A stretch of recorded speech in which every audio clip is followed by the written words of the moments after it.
Peter, after failure, when you've denied everything. Not in public, not in headlines, but in the private chambers of memory. Some failures echo, not in public, not in headlines, but in the private chambers of memory. Moments we wish we could rewind. Words we would erase if time were merciful. The Bible tells a story about a man who failed in the worst possible moment.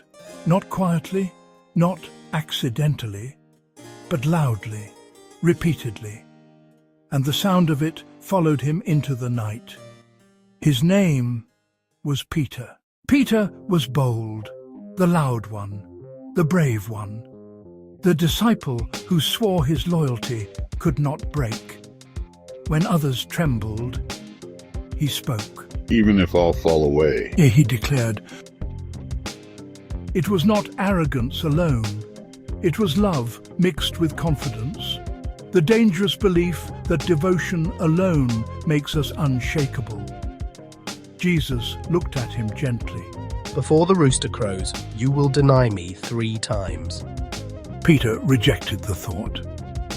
impossible. He would die first, or so he believed. Then came the garden. Torches in the night, footsteps, steel in the air. Jesus was seized. Chaos scattered the disciples, but Peter followed, at a distance, close enough to watch, far enough to stay safe, the distance of fear. In the courtyard, a small fire burned. Strangers gathered. Peter warmed his hands with trembling fingers. A servant girl stared at him. You were with him. The air tightened, eyes turned, and Peter answered, They don't know him.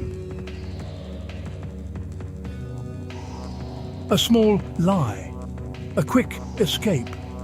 His heart pounded. Minutes later, You're one of them. again he denied it, louder this time, fear rising. They don't know him. Then a third voice, Surely you are. Your accent gives you away. and Peter cursed.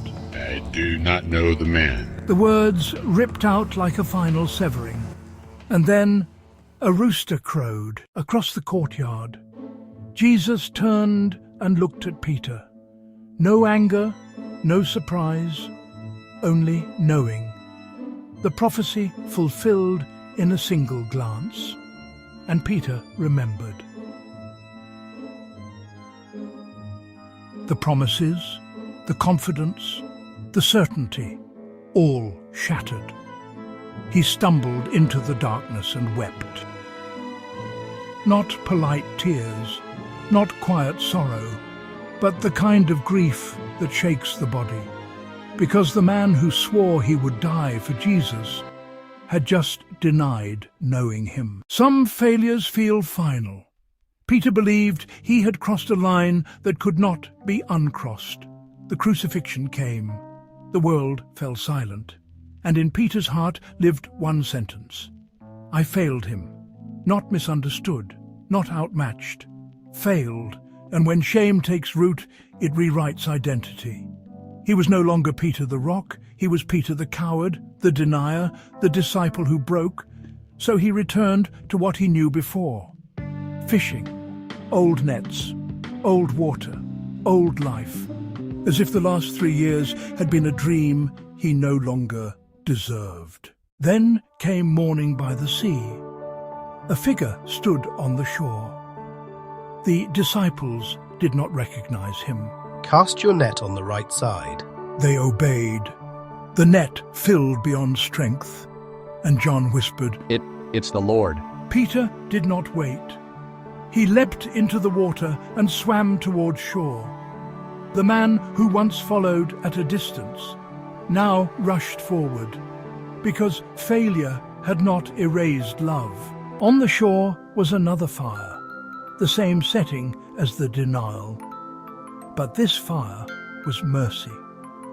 Jesus handed Peter bread, fish, breakfast after resurrection, ordinary kindness after extraordinary failure. Then Jesus asked, Peter, do you love me? not once, 3 times, a mirror to the 3 denials. Each answer a stitch repairing the tear. Yes, Lord. You know that I love you. No boasting now, no grand speeches, only honesty. And Jesus replied each time.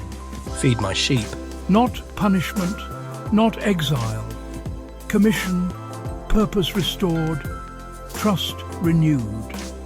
The man who failed publicly was reinstated personally. Jesus did not pretend the denial never happened. He transformed it. Peter's greatest shame became the doorway to his deepest humility. And humility became strength. The broken disciple became the leader of the early church. The man who once said, "I don't know him," would one day die, refusing to deny him again. Failure did not end Peter's story. It authored his redemption. This story is for anyone haunted by a moment, a decision, a weakness, a sentence you wish you never spoke. It says, your worst moment is not your final name. Jesus did not chase perfection. He restored people who broke under pressure. If Peter can fall that hard and still be called back, there is hope for every trembling soul. Somewhere today, someone believes they've disqualified themselves. This story whispers, come back anyway. The fire is still burning, breakfast is waiting, and the question remains, do you love me? Not to accuse, but to restore. If this story spoke to you, subscribe to Bible Scripture Lives for more cinematic journeys into the heart of Scripture. And if you love creativity, craft, and learning new skills, visit our sister channel, Angel Culinary Kitchen, where a retired chef teaches you how to cook restaurant-style dishes at home with confidence. Feed your soul here and your table there.